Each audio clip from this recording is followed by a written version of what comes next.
TV ప్రేక్షకులకు వైకుంఠ ఏకాదశి శుభాకాంక్షలు.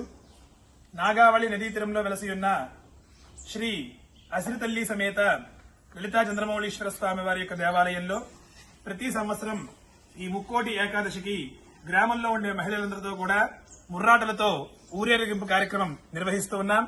గత 8 సంవత్సరాలుగా ఈ కార్యక్రమాన్ని దిగ్విజయంగా నిర్వర్తిస్తూ వస్తున్నాం. అలాగే ఈ నెలగంటు పెట్టిన తర్వాత యమధర్మరాజు యొక్క దంష్టలు అంటే కోరలు అంటారు, అవి బయటకు వస్తాయి.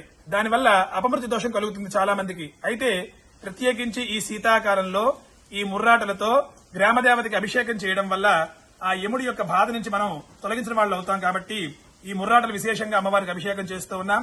అలాగే ప్రతి సంవత్సరం కూడా ఉదయం ముర్రాటలతో అభిషేకం, అలాగే సాయంత్రం 5-5:30 ప్రాంతంలో అమ్మవారికి విశేషంగా నారాయణీ స్వరూపం కాబట్టి, అంటే విష్ణుమూర్తే సాక్షాత్ లలితా మహాత్రిపుర సుందరి అమ్మవారు కాబట్టి ఆ అమ్మవారికి ప్రీతిగా 1,00,000 తులసి పత్రితో పూజా కార్యక్రమం కూడా నిర్వహిస్తూ వస్తున్నాం.